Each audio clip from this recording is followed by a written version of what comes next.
Hello everybody, my name is Alejandra de la Garza and I'll be going over the functional analysis training. So the first question we're going to ask ourselves is, why do we conduct a functional analysis?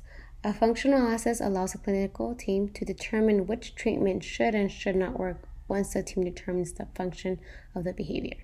The function of the behavior are escape, attention, tangible, and alone.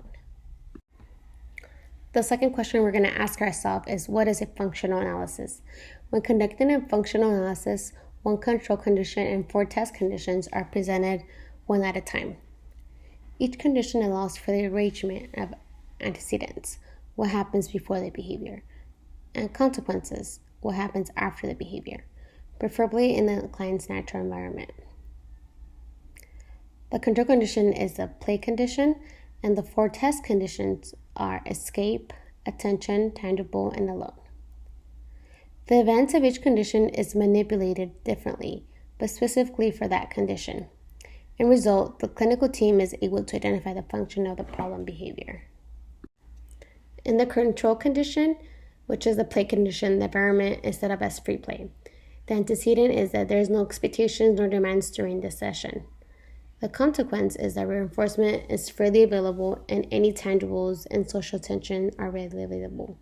So for example, when conducting the play condition, the environment for the client would be set as free play, with the clinician being able to be in the same room as the client and no demands or expectations will be put in place.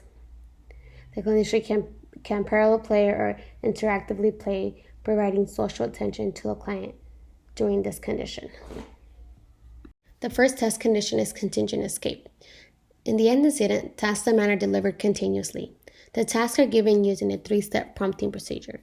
Step 1, instruction to perform tasks. Step 2, modeling how to perform the task. Step 3, hand-over-hand assistance to help perform the task.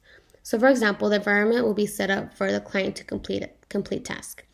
The antecedent will be giving the client a task, for example, put all the toys inside the bin. In modeling how the task is done, then a hand-over-hand assistant to complete the task. The consequence will be a temporary break is given when problem behavior occurs and returning back to the task within 30 seconds. This condition is repeated to examine if behavior occurs frequently. If the problem behavior is high, then the behavior is being maintained by negative reinforcement. So the second test condition is contingent attention.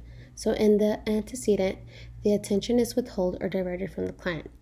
So for example, the environment is set up as a clinician to not provide any attention by not giving any eye contact to the client and playing a game on her phone. The consequence, a low amount of attention is given when problem behavior occurs.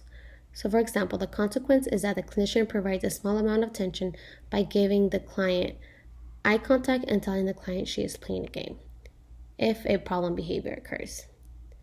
The condition is repeated to examine if behavior occurs frequently. If the problem behavior is high, then the behavior is being maintained by social positive reinforcement. The third test condition is contingent tangible. In the antecedent, the client is given preferred activities. Then the preferred activities are removed and least preferred activities are present along with attention. So for example, the environment is set up first by the client playing with the preferred toy. She is playing with her life-size doll. Then the clinician removes the doll and gives the client a mini dog figurine and gives her social attention by playing with her. Then the consequence is that the preferred activity is temporarily returned when problem behavior occurs. The consequence would be that the clinician temporarily gives the client back her life-size doll when problem behavior occurs. This condition is repeated to examine if behavior occurs frequently. If the problem behavior is high, then the behavior is being maintained by positive reinforcement by access to a tangible item. In the fourth test condition, which is alone, in the antecedent, the client is left alone in this condition. There is low level of environmental stimuli. Task, clinician, and play are absent. So for example, the environmental has minimal stimuli. That means the clinician is not in the same room and no play opportunities are available for the client. And in consequence, the client is ignored or redirected when problem behavior occurs. The condition is repeated to examine if behavior occurs frequently. If the problem behavior is high, then the behavior appears appears to be maintained by automatic reinforcement.